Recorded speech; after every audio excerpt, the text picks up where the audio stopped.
ጧት ብልቱ ስለሚቆም የግንኙነት ፍላጎቱ በጣም ከፍተኛ ነው ማለት አይደለም። አንድ ጤናማ የሆነ ወንድ በአንድ ምሽት ከ3 እስከ 5 ጊዜ ድረስ ብልቱ ይቆማል።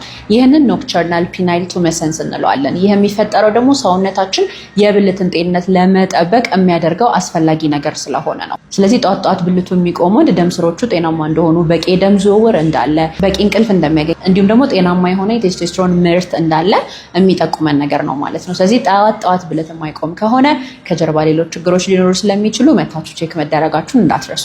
በማንኛውም ስንፈተ ወሲብ ዙሪያ ለመታከም ባዮ ላይ ባለው ስልክ በመደወል ቀጠሮ እያስያዛችሁ መምጣት ትችላላችሁ። ዶክተር ቤቴል ነኝ። ባይ። ይህንን ቪዲዮ እያፈራችሁም እየተሳቀቃችሁም ቢሆን እዩት፣ ምክንያቱም በጣም ይጠቅማችኋል። አብዛኛው ወንዶች ባለቤቴን ማርካት አልቻልኩም ሲሉ የሚረሱት አንድ ነገር አለ። 18% የሚሆኑት ሴቶች ብቻ ናቸው ፔኔትሬቲቭ ግንኙነት በምንለው ወይም በተለምዶ መልኩ በሚደረገው ግንኙነት የሚረኩት። ስለዚህ እስከ 80% የሚሆኑት በዛ መንገድ አይደሰቱም ማለት ነው። ታዲያ ምንድነው ማድረግ ያለባችሁ? ክሊቶራል ስቲሙሌሽን የምንለውን በውጭ በመነካካት እንዲሁም ደግሞ ግንኙነት በምታደርጉበት ጊዜ ፖዚሽኖችን በመቀየር ገባ ወጣ ከማለት ይልቅ ወደፊትና ወደ ኋላ የሚደረጉ እንቅስቃሴዎች ሮኪንግ የምንለው እነዚህ ክሊቶሪስን ስቲሙሌት የማድረግ ብቃት ስላላቸው ሴቷ ቶሎ እንድትረካ የማድረግ እድል ይኖራቸዋል ማለት ነው።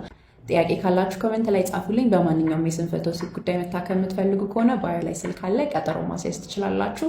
ዶክተር ቤቴል ነኝ። ባይ።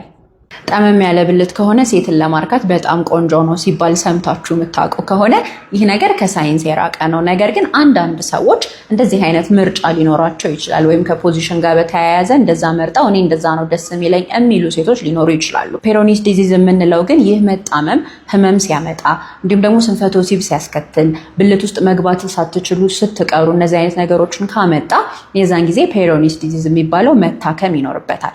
በማንኛውም ስንፈተ ወሲብ ዙሪያ መታከም ፈልጉ ከሆነ ባዮ ላይ ባለው ስልክ በመደወል ቀጠሮ እያስያዛችሁ መምጣት ትችላላችሁ። ዶክተር ቤቴል ነኝ። ባይ። ወንድ ልጅን ከዚህ እስከዚህ ድረስ ያለውን ርዝመት አይተን የብልት መጠኑን ማወቅ እንችላለን የሚሉ አይነት ወሬዎችን ሰምታችሁ ሊሆን ይችላል።